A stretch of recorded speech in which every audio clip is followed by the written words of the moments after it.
The way to tell how an economy is doing, really, in simple language, is to look at what's going on in its securities market. For instance, how is the NSE 20 share index and all share index doing? Now, the last year, both the NSE 20 share index and the NSE all share index have dropped to the point of 30%. Now, the story is with, if you look at, for instance, market capitalization, meaning the value of the shares that are in the market. If you look at market capitalization, this last year of Kenya Kwanza regime, market capitalization in the NSE has gone down about 29-30%.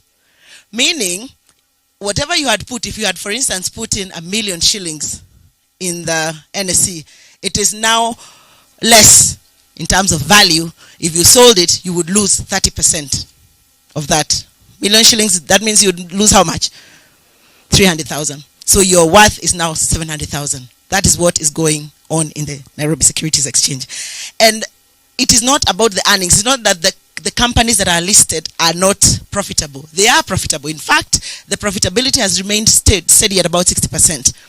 However, the price to earnings ratio has been halved from 5.3 times. I mean, at the last 3 years of Uhuru's regime, the price to earnings ratio has been about 10 times. Meaning, your price, the share you buy, you will earn at least 10 times more in earnings of the share price that you get. That is now down to 5 times in the last year. So the NSE is a barometer.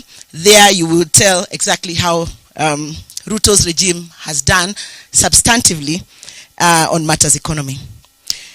I want to address just 3 issues in the social pillar, and I'll start with the education sector. As people who have looked at this sector, you will realize in the last year, the education sector has been perhaps one of the most disastrous sectors. In fact, we are saying that it has been so disastrous that even Parliament themselves say that the 2022 examinations were the worst conducted. They were marred with malpractices. Cheating is back. Now, you know, the area where the CS is from or government officials are from must be ranked higher in examinations, and we have seen that. And we are saying that we have successfully, the RUTO regime has successfully ingrained malpractices and examination integrity issues. And the truth is, in the fullness of time, we will pay. We will pay because we are going to be producing mediocre people into the market, and Kenya will pay. So there are a few issues. Yesterday's newspapers reported very well on issues of capitation, not getting into the education institutions. That is clear, and it is across the board. The issues of increased price of education. I mean, the price of education in this country during the RUTO regime has increased by 225%, causing a huge issue and a huge burden, especially because many of these parents are already burdened by the issues of cost of living. We have seen lots of stories around implementation of the CBC, and we think that the government should be concentrating on policy and resourcing the CBC, and not finding out if the system works or it doesn't work, because by the time CBC was operationalized, a research had been conducted that would be the way forward. Corruption is back in a big way if you look at what's going on in the TSE and the NEC. And I know that when they were reading the budget, they told us that the education sector is the greatest gainer of that budget. I think it currently is at 27.6% of the current budget. And this money is going to TSE. However, the money is going to pay teachers to get more, to advance their popularist sort of agenda. And now what we are seeing in weekends, and I think the Fourth Estate is here, they have reported that as well. Over the weekends, MPs have letters that they're issuing to hire teachers and watu waingie kwa jeshi. So the role of TSC has essentially been politicized, and this in my view should be in our view, sorry, should be regularized. The issues of the Kenya National Examination Council, leaking examinations, and everything that goes on in KNC has become more alive in the last year or so. Issues of inequality in education between public and private schools, both in the have been more pronounced this year.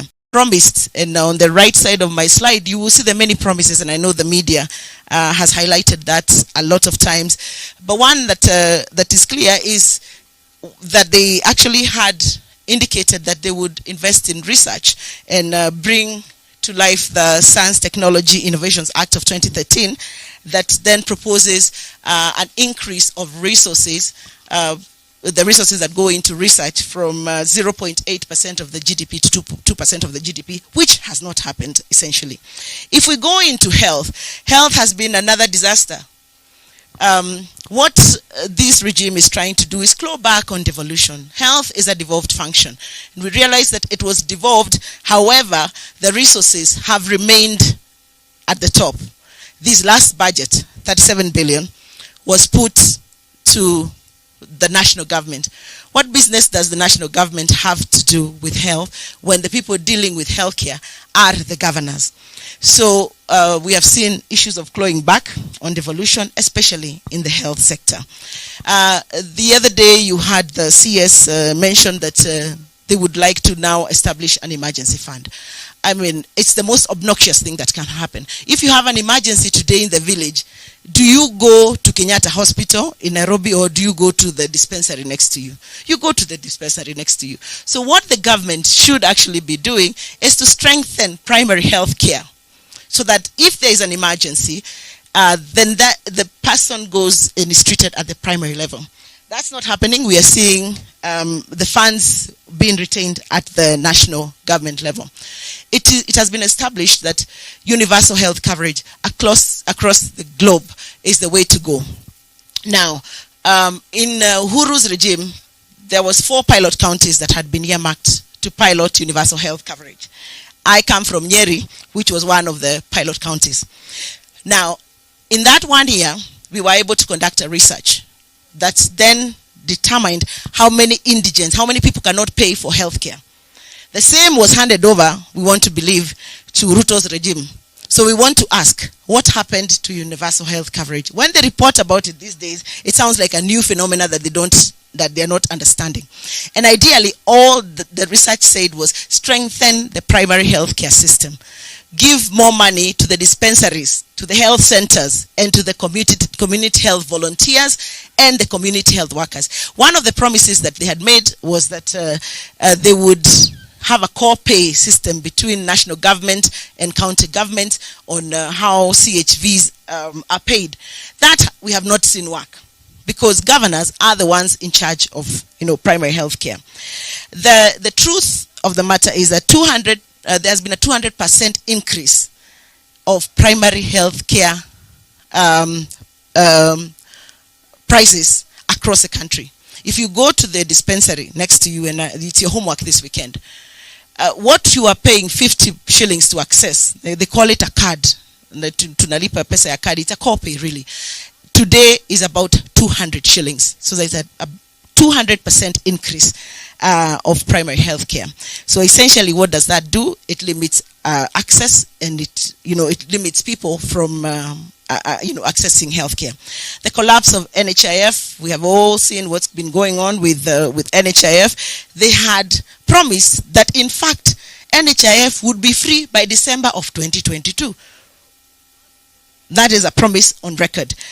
We have seen them dancing around the issue, cutting it up into different funds that really don't make sense. And all we are saying is NHIF requires just a little structuring, and it was working perfectly. If you listen to the CS, and she said that it was structured for employed people, that there is nothing that is further from the truth, because people who are not employed were paying NHIF through a pay bill, and that would have just worked perfectly.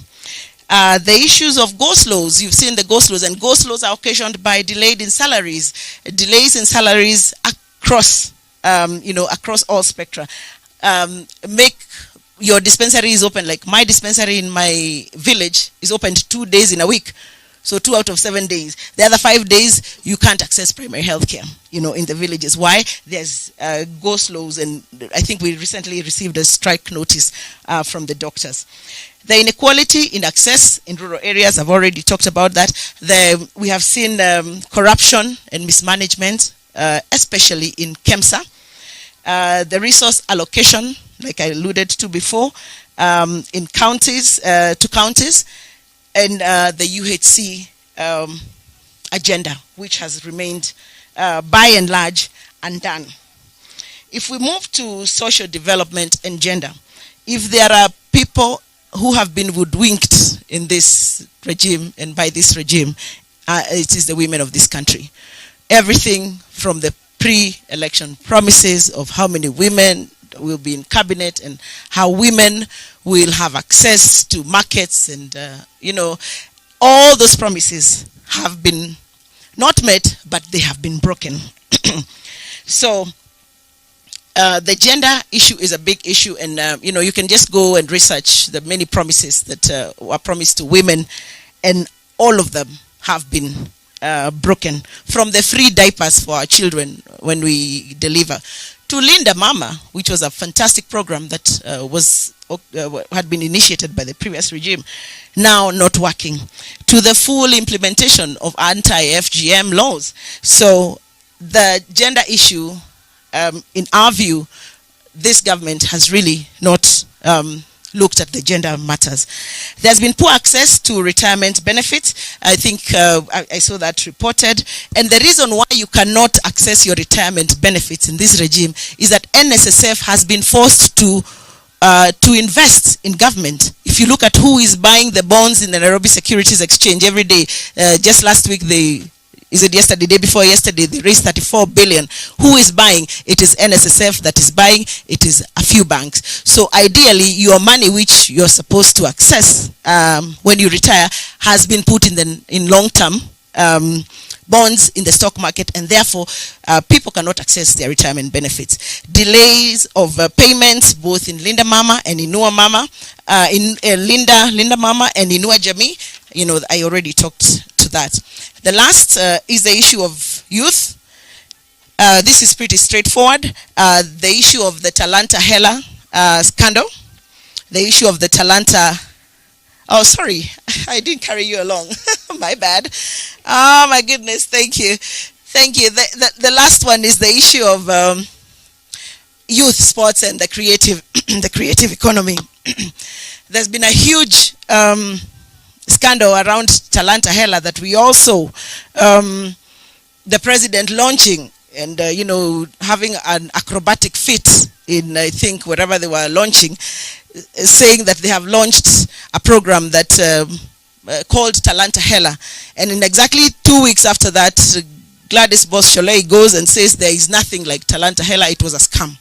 So youth sports, once again, has been nothing but disastrous. You have heard about the issue of the Paralympics team.